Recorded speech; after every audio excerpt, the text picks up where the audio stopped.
आदि पुरुष के कुछ डायलॉग्स ऐसे हैं दोस्तों जो इस तरह से कुछ बोले जाते हैं। रावण का एक सिपाही है या सेनापति है आप कह सकते हैं, वो बोलता है हनुमान से, तेरी बुआ का बगीचा है क्या जो तू यहाँ हवा खाने चले आया। इंद्रजीत जब रावण की पूंछ में आग लगा रहा था तो वो बोलता है जली ना, तेरी जली ना। तो उसके रिप्लाई में हनुमान जी क्या कहते हैं, कपड़ा तेरे बाप का, तेल तेरे बाप का, तो जलेगी भी तेरे बाप की। एक और सीन में हनुमान जी बोलते हैं जो हमारी बहनों को छेड़ेगा हम उसकी लंका लगा देंगे।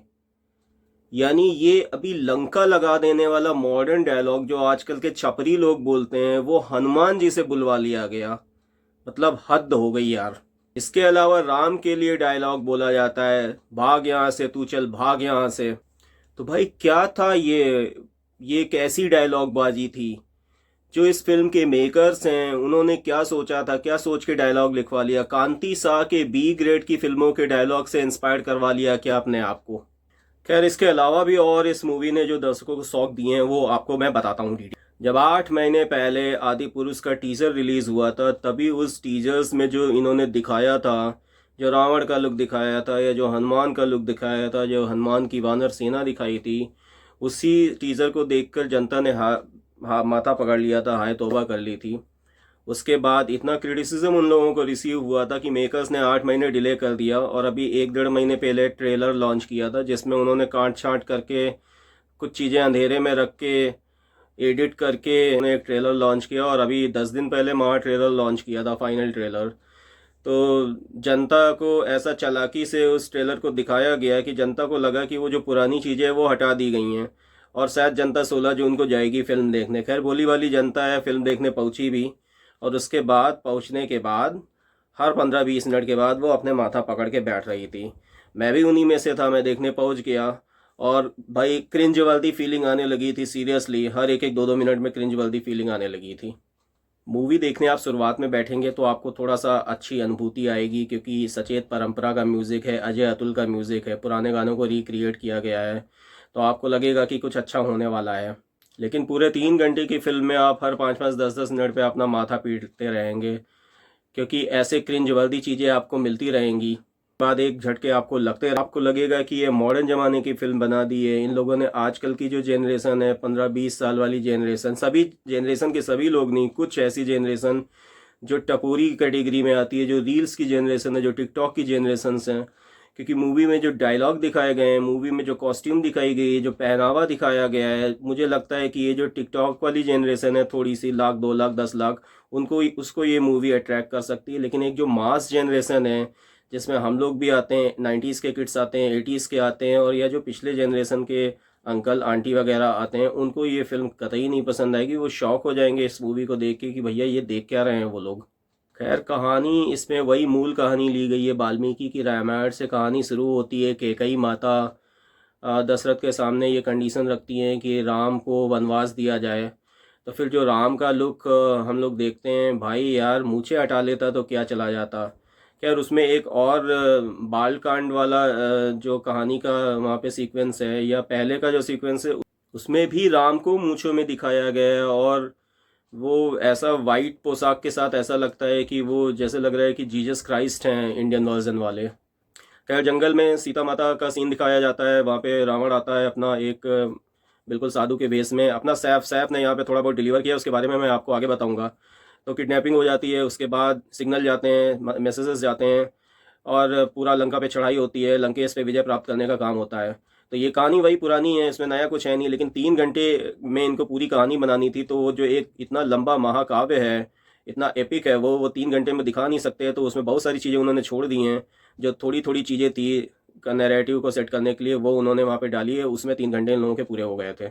और देखा जाए तो दर्शक कहानी देखने गए भी नहीं थे, उनको कहानी पहले से पता थी। उनको ये था कि क्या जो ट्रेलर में इन्होंने दिखाया है, टीज़र को हटाकर ट्रेलर में कुछ नई चीज़ें दिखाई हैं, क्या उसको वो लोग डिलीवर कर पाए या नहीं। लेकिन उसके बाद जब वो लोग देखना शुरू करते हैं तो भाई वही शौक पे शौक मिलते चले जाते हैं और क्रिंज वर्दी मोमेंट आते चले जाते हैं। तो वो कैसे क्या क्रिंज वर्दी मोमेंट्स हैं और इस फिल्म का और एनालिटिक्स क्या है मैं आपको बताता हूँ। सबसे पहले मैं कैरेक्टराइजेशन से शुरू करता हूँ। पता नहीं ओम राउत के मन में क्या चल रहा था, उन्होंने आदि पुरुष राम जी का कैरेक्टर निभाने के लिए प्रभास को दे दिया, लेकिन वो ये नहीं समझ पा रहे थे कि उनको कौन सा लुक देना है प्रभास को। उनको एक राम भगवान का लुक देना है जो एक गरिमा चेहरे पे रहे और एक पवित्रता रहे और एक कोई भी शिकन तक ना हो चेहरे पे, या उनको थोड़ा सा रौबीला और गुस्सा वाला लुक देना है, क्या उनको बाहुबली वाला यहाँ पे टिंट देना था या बाबू लोहार वाला टिंट देना था, ये उनको डिसाइड कर लेना था।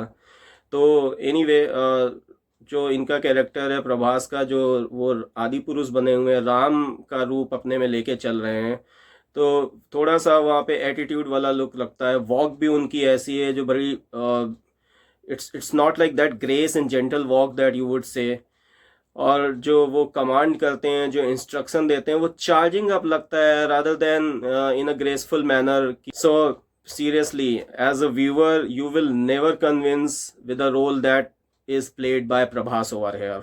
प्रभास अपने चेहरे से वो एक ऐसा खुन्नस खाए हुए मकान मालिक एक्चुअली लग रहे हैं, जिसको जो अपना जिसको किराया नहीं मिलता है, किराएदार टिके हुए हैं, किराया नहीं मिलते हैं, तो बार बार किराया मांगने जाने पे जब किराया नहीं मिलता तो उनके चेहरे पे जो खुन्नस आती है, वो खुन्नस यहाँ पे भी प्रभास के चेहरे पे दिखाई गई है। देखिए जो चीज़ इम्प्रेस की है वो सीता के रोल ने इम्प्रेस की है।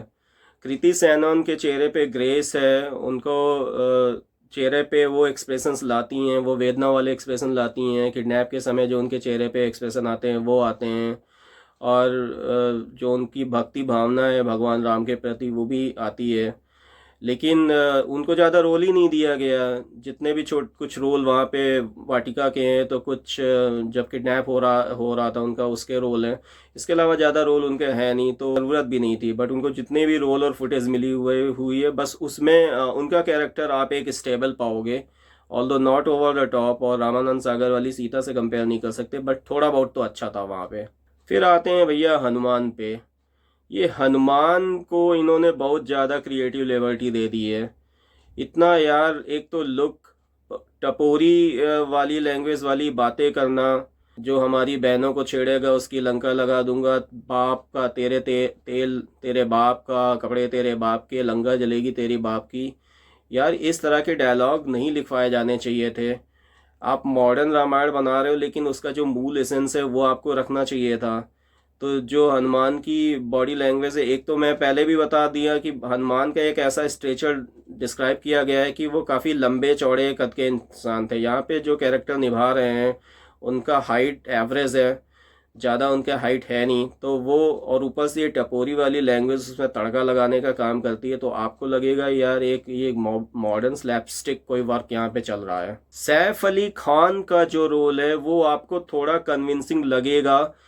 उनके लुक को हटा दिया जाए, उनका जो एक्सपेरिमेंटल लुक था जिसमें दाढ़ी मूछे और जो हेयर स्टाइल थी, जो इनफैक्ट आपको किसी फेमस आतंकवादी, ऐसा लग रहा था बहुत सारे फेमस आतंकवादी को एक साथ मॉर्फ करके पिक्चर बना ली गई है, ऐसा उनका लुक दिया गया था। उसको अगर आप हटा दें तो उनका मैनरिज्म है इस मूवी में जो एक झलकता है, उनकी जो वॉक है या जो बोलते हैं वो, उसमें आपको सशक्त एक करेक्टर निकल कर आएगा, जो आप रावण के इक्विवेलेंट पाएंगे। लेकिन फिर वही उनके जो एक्शन वाले सीक्वेंस हैं, जो चमगादड़ एक लेकर चले आते हैं 2000 किलोग्राम का, इंस्ट्रक्शन देते हैं अपने जूनियर्स को, वो थोड़ा सा फनी लगता है। इसमें सैफ अली खान पे एक गाना भी है और शिव भक्त की तरह पेश किया गया है। So this is a good feeling. जो आप थोड़ा सा उनके चेहरे मोहरे को, जो उनको लुक दिया गया, आप उसको इग्नोर कर दीजिए, बाकी उन्होंने थोड़ी सी स्टेबिलिटी लाने की कोशिश की है। देखिए songs and background music, songs यहाँ पे अच्छे रिक्रिएट किए हैं सचेत परंपरा की टीम ने और अजय अतुल की टीम ने गाने बनाए हैं। लेकिन भैया 3 घंटे की मूवी है, आप वैसे ही पूरी रामायण की कहानी दिखा नहीं पा रहे हो, ऊपर से उसमें भी तुम जबरदस्ती के गाने डाल रहे हो। एक राम जी और सीता जी के बीच में एक गाना जबरदस्ती ठूसा हुआ लगता है, जो कि कहानी के पूरे फ्लो को रप्चर करता है एट द मोमेंट। पूरे 3 घंटे की फिल्म में अगर आप 25 से 30 मिनट के गाने डाल दोगे तो भाई जो कहानी के मेन प्लॉट्स हैं, एक तो कहानी का फ्लो रुक जाएगा, ऊपर की कहानी के जो मेन प्लॉट आप दिखा सकते थे वो आप दिखाने से वंचित रह जाओगे। तो म्यूज़िक आप इसका सेपरेट सुन सकते थे, लेकिन मेकर्स को गाने में म्यूज़िक ट्रिम करके डालना चाहिए था, या बैकग्राउंड में डाल देते, एक्शन सीक्वेंस चलाते रह सकते थे तो ज़्यादा सही रहता। बैकग्राउंड म्यूज़िक अच्छा है, गाने अच्छे हैं।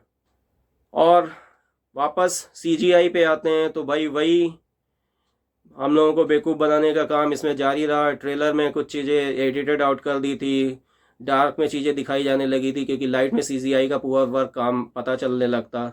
तो यहाँ पे दिन वाले सीन, यहाँ पे मजबूरी में रात वाला ऐसा बन पड़ा है कि रात वाले हैं, जबकि हैं वो दिन वाले सीन। अंधेरा हो जाता है, अंधेरा कायम हो जाता है, आपको लगता है यार कि यार कोई लाइट जलाओ यार, यहाँ पे 4-5 लाइट सामने थ्रो की जाए तो शायद उजाला आ जाए, बट वो उजाला भी नहीं आएगा क्योंकि वो पिक्चर है, तो उसके अंदर का कैसे रोशनी आप लोग बढ़ा पाओगे। 600 करोड़ रुपए यार, इन लोगों से पूछना पड़ेगा ये लोग कहाँ लगा दिए यार। 100-150 करोड़ रुपए में आपको ऐसा टॉप लेवल का सीजीआई मिल जाता, इतने 600 में लगा के तो आप 50-70 कार्टून मूवी बना देते, वो भी 100 एपिसोड्स वाली। पूरा pathetic, next level pathetic, I can say anything. Trailer में सीजीआई को इन्होंने एक नॉर्मली इम्प्रूव करके जो हम लोगों को बेवकूफ़ बनाया था, वो इन लोगों की बेवकूफ़ी पकड़ी गई। वैसे सभी लोगों को पता था कि कोई जादू तो होने वाला है नहीं, ये लोग ऐसा क्या करेंगे, या तो पूरी मूवी रीशूट कर डालते हैं, लेकिन फिर 600 करोड़ की जगह ये लोग 1000 करोड़ का बजट बताते हैं हम लोगों को। जो टीज़र में था वो वापस आप यही सारी चीज़ें इसमें रिपीट होते हुए पाएंगे। आपको 5% का इम्प्रूवमेंट कहीं कहीं दिखाई दे जाएगा, इससे ज़्यादा कुछ नहीं। फाइट सीन्स ऐसे हैं कि आपको हंसी आएगी। रावण इंस्ट्रक्शन देता है, आपस में बंदरों की कलाबाजियां होती हैं, क्योंकि भाई ऐसा बनाया गया है, ऐसा कार्टूनिस्ट बनाया गया है ना कि आपको हंसी आएगी। कुछ ब्रह्मास्त्र मूवी जैसे आई थी उसके जैसा सीजीआई वर्क डाल देते कि एक ओवर द टॉप वहाँ पे कुछ एक्शन सीक्वेंस हो जाता तो दर्शकों को कुछ मज़ा आ जाता। लेकिन वही आपस में 4 बंदर जैसे लड़ते हैं वैसे वाली वहाँ पे कहानी चल रही थी। 4 बंदर लड़ रहे थे और बिल्ली मलाई खा गई थी, वो वाला यहाँ पे काम चल रहा था। थोड़े पैसे लगा के यार धारावी से कुछ एक्टर उठा लेते तो यार वो लोग आपस में लड़के कुछ अच्छा सीन क्रिएट कर जाते, जिनको एडिट करके बहुत अच्छा बनाया जा सकता था। देखिए आज की जेनरेशन के 5-10 साल के बच्चों को छोड़ दिया जाए तो बाकी जो टीनेजर बच्चे हैं, जो 70s 80s और 90s के बच्चे हैं, जो अंकल जी हैं, आंटी जी हैं, दादाजी हैं, दादाजी हैं, वो सभी ये मूवी देख चुके हैं अलग अलग फॉर्मेट में। रामानंद सागर की जो सीरीज़ आई थी जिसके 70-80 एपिसोड्स थे, उसमें वो देख चुके हैं, एक पूरे रग रग में वाकिफ़ हैं। तो वो अपने बच्चों को क्या सोचकर मूवी देखने भेजेंगे, लेकिन जब वो मूवी देख कर आएंगे और वो आपको ये बोलेंगे कि मम्मी मम्मी पापा पापा उसमें हनुमान जी ये कहते हैं कपड़ा तेरे बाप का, तेल तेरे बाप का, तो लंका भी जलेगी तेरी बाप की। तो जब आप ये सुनेंगे अपने बेटे के मुंह से तो भाई आप तो माथा पीट लेंगे और आप कहेंगे कि यार मैंने ये किस मूवी को देखने भेज दिया। इससे बढ़िया तो आप डीवीडी पुरानी उठा लाएंगे और रामायण चला देंगे। यही कुछ था ओवरऑल मेरा ऑब्जर्वेशन जो मैं मूवी देखकर आया हूँ। मुझे लगता है कि इस मूवी की ऑक्यूपेंसी 1-2 दिन और रहेगी, उसके बाद धीरे धीरे घटना शुरू हो जाएगी। 500-600 करोड़ रुपए इन लोगों ने जो मूवी में लगाया, मुझे लगता है रिकवर करने में इन लोगों को नानी याद आ जाएगी। शायद 100-150 करोड़ 200 करोड़ का काम कर जाए अगर इसको 2 हफ्ते तक का मैक्सिमम थिएट्रिकल रन मिल गया, जो कि मुझे लगता नहीं है। तो यही था मेरा इस मूवी को लेके रिव्यू। आप चाहें तो देखने जाएं, चाहे तो देखने ना जाएं, आपके ऊपर है, लेकिन आप अपना माथा पीट लें और आपको क्रिंज वाली फीलिंग आए तो उसका जिम्मेदार आप मुझे मत ठहराइएगा। तो ये था मेरा रिव्यू। मिलते हैं किसी और वीडियो में, तब तक कीप वॉचिंग। सब्सक्राइब कर दिया हमारे चैनल को और इस वीडियो को एटलीस्ट लाइक कर दीजिएगा, क्योंकि वीडियो मैंने बनाया रिव्यू के लिए, ना इसको मूवी समझ के डिसलाइक मत कर दीजिएगा। सो ओके, नमस्ते, जय हिंद।